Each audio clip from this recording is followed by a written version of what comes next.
Hi, welcome to our channel where we share the most intriguing stories.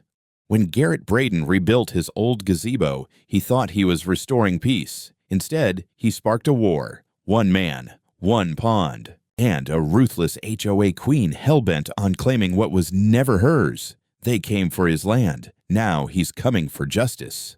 Welcome to the Gazebo War. I have lived on this piece of land for as long as I can remember. The house itself is nothing extravagant, just a modest two-story place tucked behind a row of cottonwoods, with a wooden deck that creaks like an old friend and a pond that mirrors the sky on calm days. But the heart of this property has always been the gazebo. My mother used to say that a good gazebo is like a loyal dog. It shelters you, listens without judgment, and is always exactly where you left it.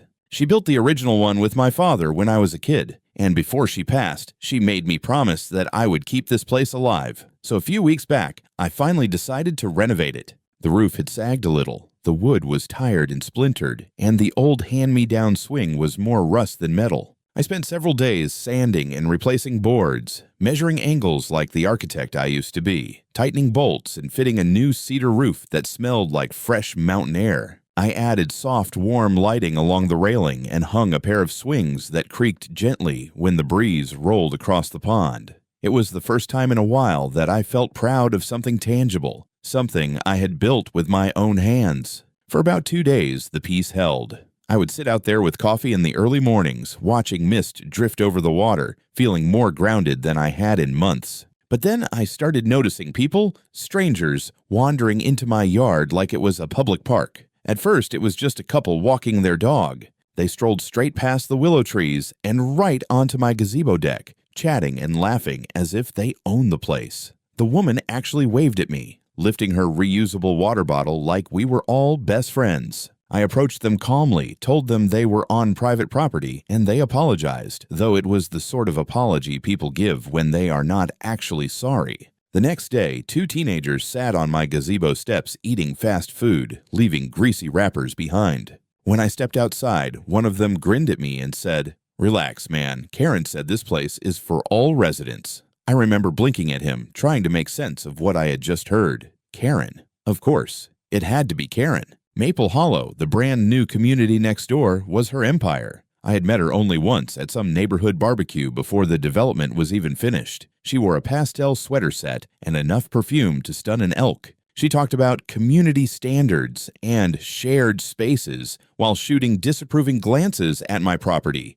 even though she had zero authority over it. My lot existed long before Maple Hollow. The house was built decades before the development. Technically, legally, and spiritually, my land was not inside their HOA. But apparently Karen had other ideas. I tried not to jump to conclusions, but the number of random people appearing around my pond increased daily. 2 women in yoga pants stretched in the morning fog on my grass as though they were auditioning for a wellness commercial. A man I had never seen before sat in the gazebo working on a laptop. When I approached, he didn't even look up, just said, "Oh yeah, Karen said anyone can use this. It's community access." The audacity was breathtaking. By that point, I had had enough. I posted 2 large wooden signs at the edge of my driveway and along the path by the willow tree. Private property, no trespassing. I made them myself out of oak boards and stained them dark so the lettering would stand out. It should have been enough, but I know people, especially the type who obey imaginary authority figures wearing tennis visor hats and holding HOA clipboards. So, I installed 2 motion-activated cameras near the gazebo, angled to cover the walkway and seating area. Being an architect had taught me a thing or two about positioning hardware discreetly. Within minutes, I had perfect coverage. For a moment, I thought maybe the signs and cameras would do the trick, and, for a single evening, it seemed quiet. But the next morning, I found a pair of muddy footprints on the gazebo floor and a half-crushed soda can tossed into the pond. I picked it up and stared at it, feeling that familiar mix of irritation and disbelief bubbling up in my chest. How did my private oasis suddenly become public property in the minds of complete strangers? The idea that Karen had told them anything at all was disturbing. She had never even spoken to me directly since her initial introduction years back. But this felt deliberate, like she had declared my land hers to manage just because it fit her narrative of control. Still, at that point, I told myself the situation would resolve itself. I told myself people would realize the signs were not suggestions. I told myself Karen would focus on policing the length of her neighbor's grass instead of invading my life. I told myself a lot of things, really, because I wanted to keep the peace. My mother always said I was too patient for my own good. She might have been right, but the truth became clear in one uncomfortable, obvious moment. This would not be solved with polite signs or quiet conversations. Someone, Karen, had put the idea into people's heads that my gazebo was theirs. And she was not the type to back down. I felt it in the air, the same way you can feel a storm before it breaks. My peaceful sanctuary had been invaded, and I had no idea just how far this intrusion would escalate. The knock came on a Thursday morning. I had just stepped out of the shower and was halfway through a cup of lukewarm coffee when I saw a black SUV parked at the edge of my gravel driveway. Two people were standing near my fence. One was a man in his 30s with a tight polo shirt, clipboard in hand, and that smug expression common to realtors and mid-tier bureaucrats. The other was unmistakably Karen. She stood with her arms crossed, her blonde bob sprayed into a helmet of defiance, and wore a powder blue blazer as if she were testifying before Congress instead of standing on a dirt road. I dried my hands on a towel and stepped outside onto the porch, trying to keep my expression neutral. No need to start a war with a cannon blast. "Mr. Braden," the man called out, glancing at his clipboard like he needed to double-check my name. "We're here on behalf of Maple Hollow HOA to address a matter of non-compliance." Karen didn't even say hello. She just stared at me like she was waiting for me to apologize for existing. I descended the steps slowly, crossing my arms to mirror hers. "Non-compliance with what exactly?" I asked. The man stepped forward, trying to look official. "There's been a concern raised regarding an unapproved structure located within what appears to be common access land belonging to the Maple Hollow Homeowners Association, namely a gazebo situated near the pond area." I blinked. "You mean my gazebo? On my land, near my pond?" Karen's smile twitched at the corners like a cracked windshield. "We're simply following up on complaints, Mr. Braden. The gazebo appears to be in violation of several architectural guidelines outlined in Section 5, Article C of our community covenants. Specifically, its construction lacks pre-approval, deviates from uniform aesthetic standards, and," she motioned to the man, "is located on designated common-use recreational space." With a flourish, the man flipped his clipboard around and presented a laminated map. On it, my property was carved out neatly as part of Maple Hollow. My gazebo was marked in cheerful green highlighter as Community Rest Area No. 4. I stared at it, then at them, then back at the map. "This isn't even remotely accurate," I said. "This house, this land, has been in my family since long before you broke ground on Maple Hollow. I'm not part of your HOA. That pond, that gazebo, those trees, they're all mine. This isn't some ambiguous survey issue. I've got the deed to prove it." Karen raised a perfectly sculpted eyebrow. "Mr. Braden, all properties within our adjusted master plan fall under HOA governance. You're welcome to file a formal request for architectural approval or pursue a boundary adjustment hearing. But until then, the structure must be either dismantled or brought into compliance." I could feel the heat rise behind my ears. The sheer arrogance of it. "I'm not requesting anything," I said, my voice flat, "because I'm not part of your HOA. You don't get to govern what doesn't belong to you." Karen took a step forward, lowering her voice but keeping that condescending edge. "We're trying to be reasonable. The community has expectations. You've been occupying that area without approval. That gazebo is mine," I snapped. "It's on my land, and if you think waving a fake map at me gives you rights over it, you're even more deluded than I thought." The man cleared his throat. "You'll find a copy of the official notification here." He extended an envelope. "If the structure isn't removed or submitted for review within 14 days, you may be subject to escalating fines." I didn't take the envelope. I let it fall to the dirt. Karen glanced down at it and then back at me. "Ignoring official correspondence won't make the problem go away." I took a step forward, just enough to force her to look up at me. "Neither will pretending you own land that isn't yours." She said nothing, just gave a tight smile, turned on her heel, and walked back to the SUV. The polo-shirted man followed like a good assistant, though I noticed he didn't pick up the envelope either. They drove off without another word, tires kicking up dust as they went. I stood in silence for a moment, staring at the map they'd left behind. Community Rest Area Number 4. Jesus. They had actually given my gazebo a number. Within the hour, I was on the phone with a cadastral surveyor I'd worked with on a project years ago. I explained the situation, emailed him my deed, and by the following afternoon, he was walking the property with GPS equipment and an assistant. I provided original plats, the legacy boundary survey from my mother's estate, and every official record I had. 2 days later, I had a stamped, signed, notarized survey showing the gazebo and every blade of grass around it well within my private parcel. I didn't waste time. I scanned the documents, printed copies, and composed a formal cease and desist letter to the Maple Hollow HOA. I included copies of the deed, the current survey, and a warning. Further harassment or attempts to trespass would result in legal action.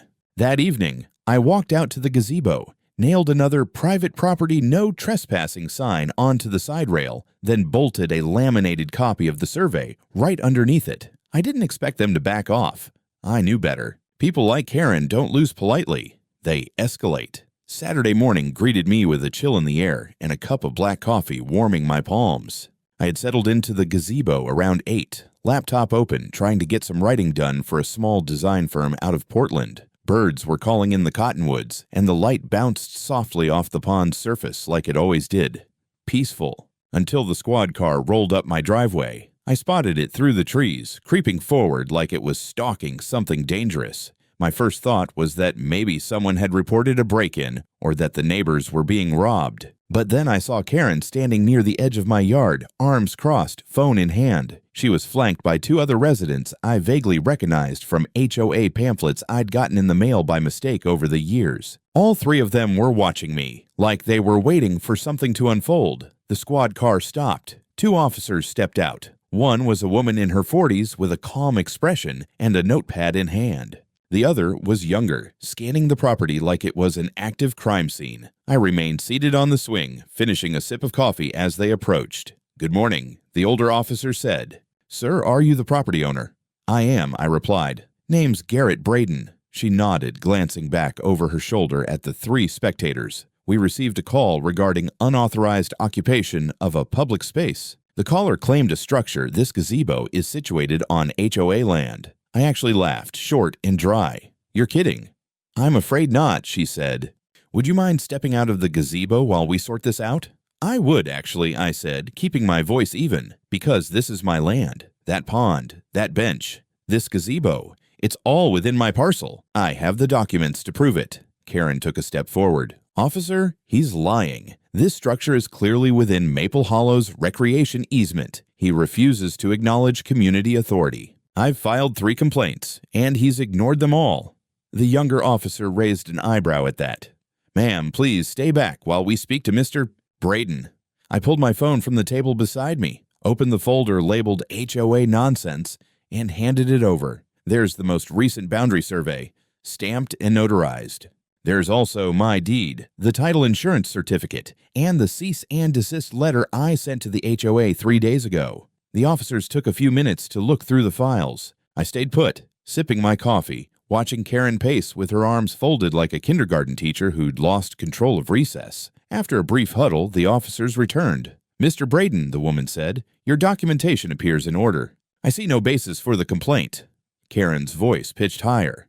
"What do you mean? He's claiming public space as private. This affects all of us. I demand a removal order."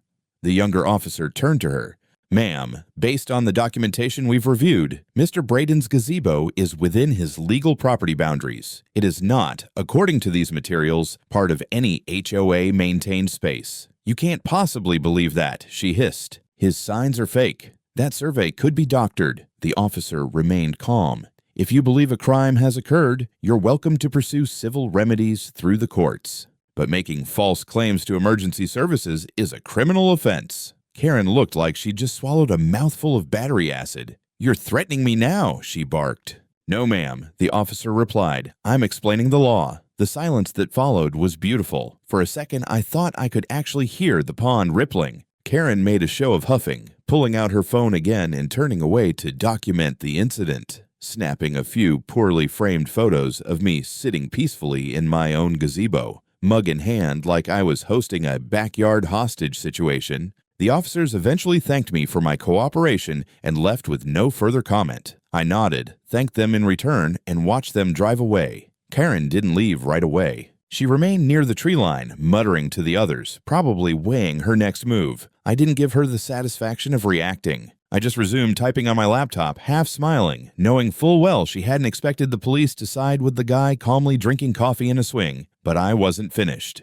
That evening, I sent a formal complaint to the Boulder County Sheriff's Office, citing Karen Miller by name for making a knowingly false emergency call. I attached the footage from my security cameras, which had recorded the entire encounter from 3 angles. Then I sent another copy of the survey and my property records to the HOA's registered office, just for good measure. By the next morning, one of my signs had been knocked over and the other one was missing entirely. The message was loud and clear. She wasn't backing off. The damage was subtle at first. One of the solar lights I'd installed along the gazebo railing had been smashed, glass scattered across the deck like glitter from a riot. Then came the wrappers. Fast food bags, crumpled energy drink cans, and an empty bottle of peach schnapps left right in the middle of the swing seat. That one was deliberate. You don't accidentally finish a bottle of schnapps in someone's backyard gazebo and forget it there. The message was clear. If you won't share, we'll ruin it. I replaced the light, cleaned the mess, checked the camera footage, which showed silhouettes in the dark but no faces, hoodies, baseball caps, clever angles, cowards. The next morning, around 7, I stepped out to retrieve my mail, still delivered to the old roadside box, and stopped dead in my tracks. In the middle of my lawn were 6 yoga mats neatly laid out like a cult's morning ritual. 5 women in matching pastel leggings were mid-pose. Downward dogs pointed toward my house like some kind of suburban summoning circle. I stood there for a full minute, blinking. "Good morning," one of them chirped, straightening into a tree pose. "What the hell are you doing?" I asked, still barefoot on the porch steps. "Karen said we could use the rest area." Another woman called out, not even looking at me. "It's part of our wellness outreach for the neighborhood. Restorative yoga and community connection." "This is my lawn," I said flatly. "You're trespassing." One of them laughed. "You must be new here." I had to physically step forward and repeat myself, louder this time. "You are on private property. Leave now, or I'm calling the sheriff." That got their attention. They rolled up their mats with theatrical huffs and muttered something about how someone needs a sound bath. One of them flicked a leaf at me like it was a curse. I waited until they were gone, then spent the next 2 hours printing new signs. This time bigger, bolder, and laminated against the elements. I put one on the gazebo, another on the mailbox, and staked 2 more near the pond. Private property. Not affiliated with Maple Hollow HOA. Trespassers will be reported. The next day, I found printed flyers tucked under my windshield wipers and nailed to several trees near my driveway. They were professionally made, full color, entitled "The Gazebo Grabber When Greed Steals from the Community." Beneath the headline was a photo of my gazebo, clearly taken from the walking path behind my property line. My name was listed, Garrett Braden, along with an accusation that I had illegally privatized a shared resource meant for all Maple Hollow residents. The flyer included a crudely marked up map showing my property boundaries distorted and warped like a funhouse mirror, as if the pond and half my yard had always been part of the HOA's Greenway vision. I collected every copy I could find and ran them through my shredder. Then I logged onto Facebook. That was a mistake. Maple Hollow's community group, which I had never joined, now had a public-facing campaign titled "Take Back the Gazebo." There were hundreds of comments, most of them based entirely on fiction. Claims that I'd bribed a county official to annex public land, that I'd installed illegal surveillance to spy on kids, that I was a hostile hermit trying to gentrify the pond. Someone even posted that I chased away a group of seniors meditating, which was technically true if you replaced seniors with middle-aged suburban wine moms. I didn't recognize half the commenters. Some were clearly sock puppet accounts, probably made by Karen's people, but some were my neighbors, people I'd helped dig out during snowstorms, folks I'd given spare tomatoes to from my summer garden. I felt something twist in my chest. Not fear, not anger, betrayal. I called my lawyer the next morning. His name's Henry Tran, a real no-bullshit kind of guy out of Denver who had helped me once with a zoning issue for an accessory dwelling unit. I emailed him everything, the flyers, the map, screenshots of the posts, and photos of the property damage. He got back to me in under an hour. They're not just trespassing, he said. This is coordinated defamation, property interference. You could have a case for reputational damage and intentional infliction of emotional distress. And if they're forging maps, that's another level. He sent out a cease and desist to the HOA that afternoon. Meanwhile, I filed my own police report, cataloging the vandalism, the unauthorized gatherings, and the harassment campaign. The deputy who took my statement seemed sympathetic, but also tired, like he'd dealt with HOA lunacy before. Then came the next blow. A client I'd been working with for months, a sustainable housing firm out of California, emailed to inform me that they were reevaluating professional relationships in light of public community concerns.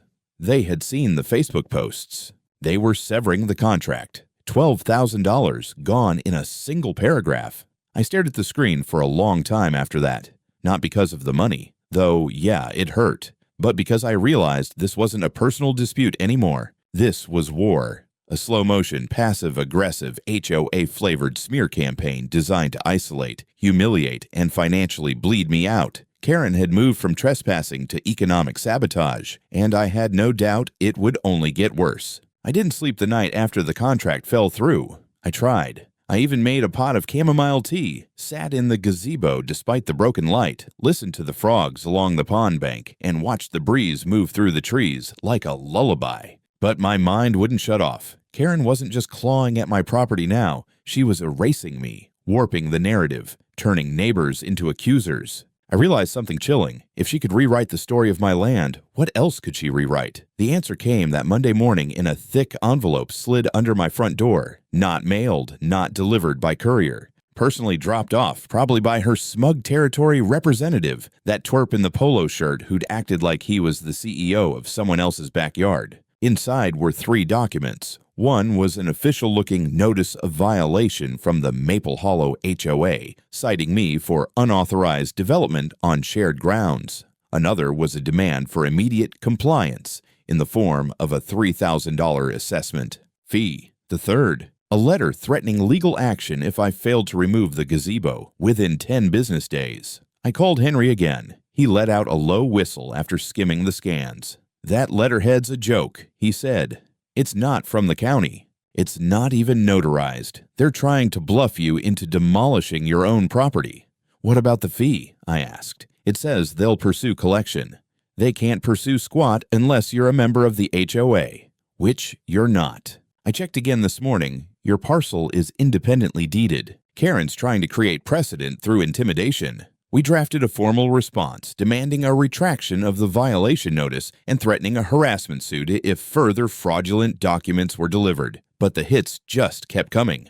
2 days later, I got a letter from a different firm, some boutique law office in town, claiming to represent Maple Hollow in a boundary realignment compliance action. The language was dense and oily, but the message was clear. They were alleging that my land had, at some point, been conditionally donated to the HOA by the original developers. I knew that was false. My mother had never signed anything. The land was hers before the HOA existed. I had the full chain of title dating back to the early 80s sitting in my filing cabinet. I even had the original plat map. But the new letter came with another map. This one was color-coded, official seeming, and labeled with a big green overlay stretching right over my pond and gazebo, marked HOA Community Garden and Wellness Zone. That's when I understood. This wasn't just harassment. This was a full-blown fabrication campaign. They weren't claiming my land. They were forging documents to make it look like they always had it. Retroactive annexation by map. I drove straight to the county recorder's office, heart pounding. I requested the latest plat maps filed for Maple Hollow. The clerk, older man, kind, smelled like photocopier toner and cinnamon gum, handed me the records with a shrug. "No updates in the past 6 months," he said. "Last filing was for a utility easement along the southern edge. No changes, no annexation, nothing matching the forged maps." I scanned everything, logged the interaction, and sent it all to Henry. That afternoon, We filed a formal complaint with the county and a separate police report for document fraud. We also requested a cease and desist from the law firm representing the HOA. That night, I poured myself a stiff drink and collapsed into the swing on the gazebo. My gazebo. I didn't even flinch when the wind knocked over one of the new solar lanterns. I was too tired, too angry. And then came the twist I didn't expect. Around 9 o'clock, headlights pulled into my gravel drive. I sat up tense, hand on my phone. But the car was a late model Volvo, nothing threatening. Out stepped a woman I didn't recognize. Early 50s, sharp eyes, walking like she used to wear a badge. She waved once, then climbed the porch steps like she'd done it 100 times. "Mr. Braden," she asked, "I'm Kathleen Rogers. I live in Maple Hollow now. We haven't met, but I've been watching what Karen's doing to you. And I think I can help." I blinked, still half bracing for a confrontation. "Help how?" "I used to be a real estate fraud investigator," she said simply.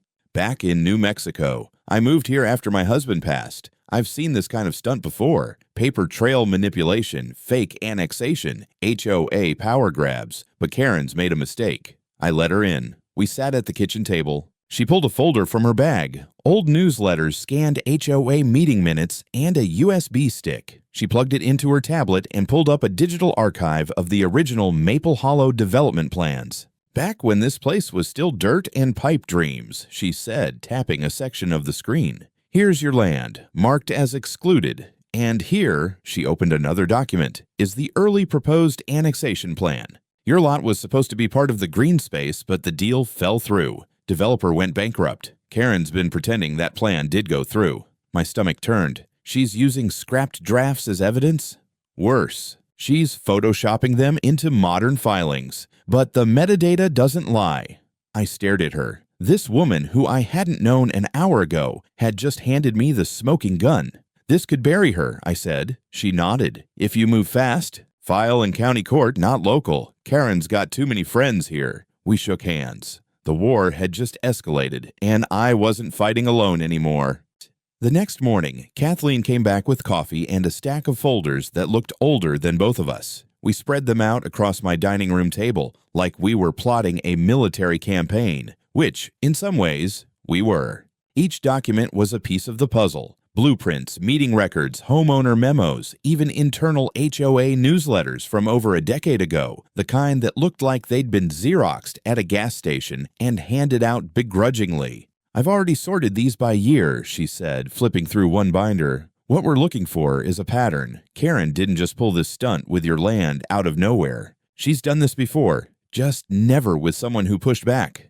And she was right. Buried in the 2017 files was a note from a homeowner named Leslie Jameson. It was a complaint, politely worded but unmistakable, about her patio furniture being removed by the HOA because it violated communal aesthetics. The kicker, her house was, like mine, on land technically outside HOA jurisdiction. She moved out in 2018, Kathleen said. "Sold under value, too. Probably just didn't want the fight."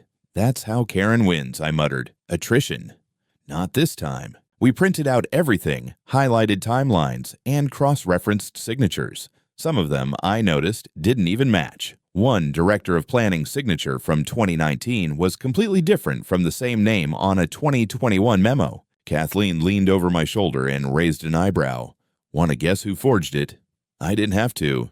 That evening, we met with Henry in person. We needed someone with a courtroom license and a willingness to wade into HOA sewage. Henry didn't hesitate. "I'll draft the filing," he said, "but we need more than just documentation. We need a witness, or at least hard proof that Karen knew this was fake." Kathleen smiled and pulled out her phone. "I may have something better." She played a recording, an audio file from 2 weeks ago, taken during a HOA subcommittee Zoom call. Karen's voice came through crisp and smug. Garrett's land was technically off-map when we incorporated, but the developer was going to donate it. It's practically common area now. If we don't act like it's ours, we'll never get it. Henry nearly choked on his coffee. That's it. That's intent. That's conspiracy to defraud. By the end of the night, we'd outlined a legal complaint, interference with private property, defamation, document falsification, fraudulent representation of legal boundaries, and conspiracy to commit fraud.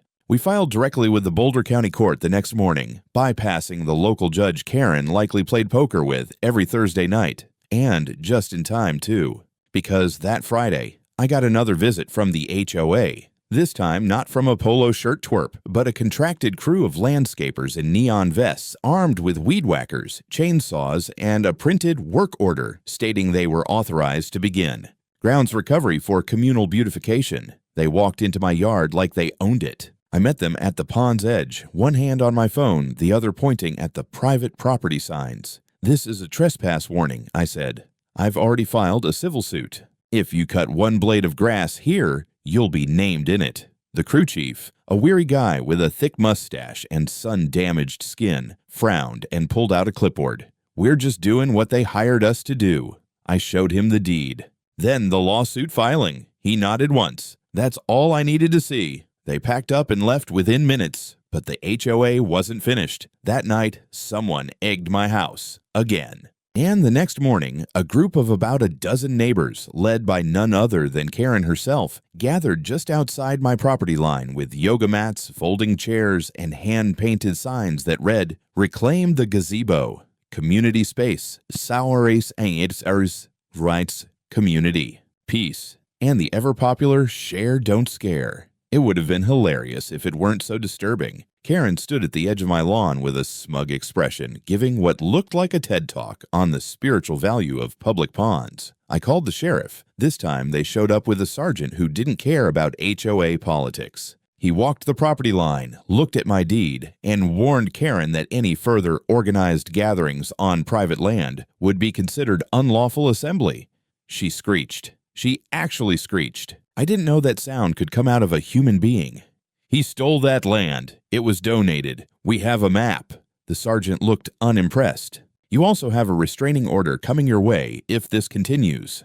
They left, grumbling, dragging yoga mats like defeated pilgrims. By the end of the weekend, I'd replaced the broken lights in the gazebo, reinstalled my cameras, and set up an extra motion sensor. My pond was peaceful again, at least for the moment. And then, Monday morning, Henry called me with a voice full of suppressed excitement. "Media," he said. "I sent your story to a contact at Channel 4. They want to run it.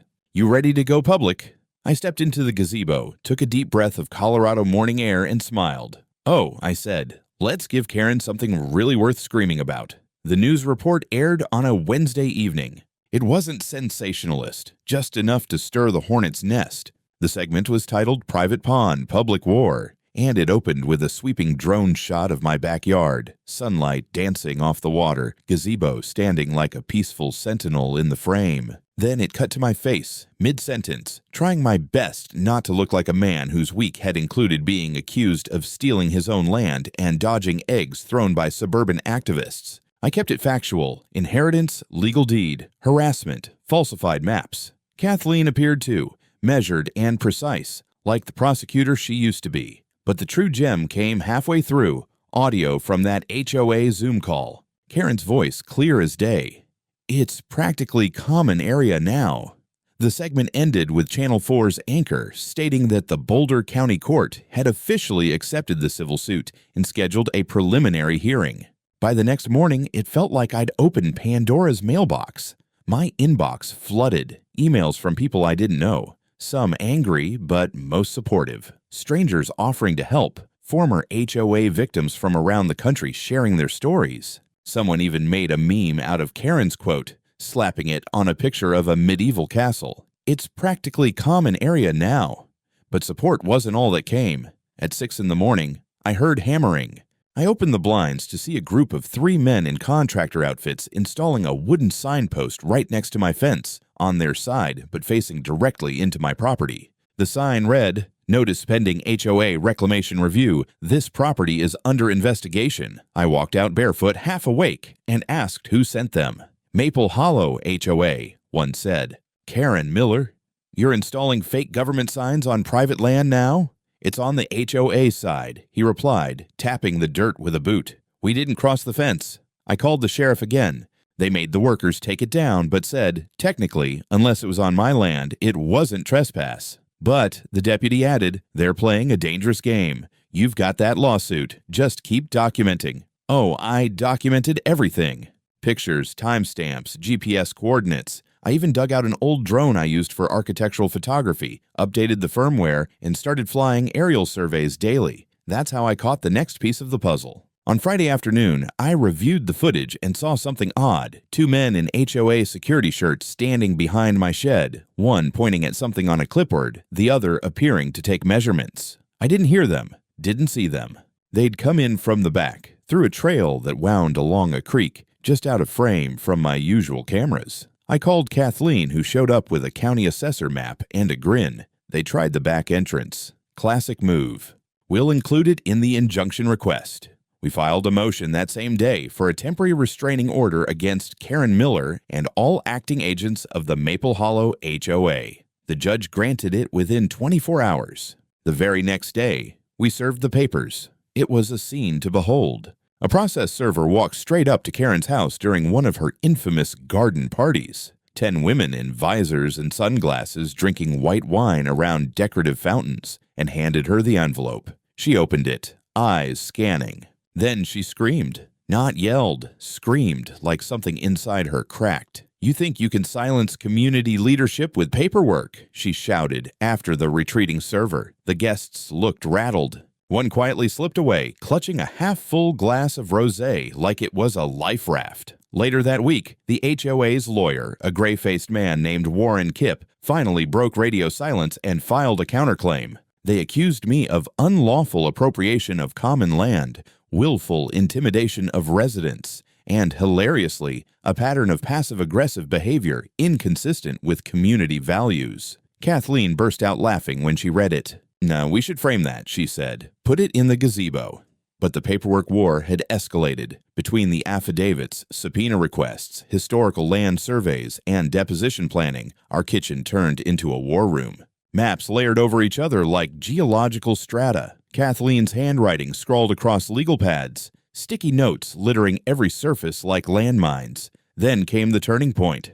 One morning, Henry called and told us to check our email. There, scanned in high resolution, was the developer's original master plan for the neighborhood, retrieved from archived county records. It clearly marked my lot as independent property, excluded from HOA jurisdiction, boundaries highlighted, annotated with the phrase, "privately owned, not subject to community use." And guess what was missing from the HOA's updated version? That line. We had the smoking gun. That night, Kathleen opened a bottle of wine and said, "This case isn't just winnable, it's going to bury her." Still, we didn't relax. Not fully. Because people like Karen, cornered, exposed, they don't go down quiet, and we both had the feeling she had one last move left in her. The courtroom was packed, not in a theatrical way. This wasn't a movie. Just a solid Tuesday morning in Boulder County Court, but the air buzzed with tension. Karen sat stiffly at the defense table, lips pursed so tightly they looked stapled shut. Her lawyer, Kip, flipped through folders like a man already regretting everything. Kathleen leaned in and whispered, "She's wearing the same pearls from her HOA profile photo." Symbolism. The judge took the bench. Proceedings began. Our lawyer opened with the original developer maps, the ones Henry had dug up, and laid them side by side with the HOA's altered versions. Even from my seat, the differences screamed fraud. Then came the video from my drone. Karen's team objected. Overruled. The judge watched in silence as the footage played. HOA personnel sneaking around my shed, clipboard in hand. When it ended, you could hear a pin drop. Karen's defense? She stammered that the gazebo was informally offered to the community. No paperwork, no deed, just her word. Kathleen leaned in again. She just buried herself. Within days, the court ruled complete exoneration plus damages, $680,000. Karen arrested on 6 counts, fraud, trespassing, falsifying records, booked right from the courthouse steps. As they cuffed her, she shouted, "This isn't over." It was. The gazebo stands. The sign's still there. Private property. Trespassers will be prosecuted. HOA not welcome.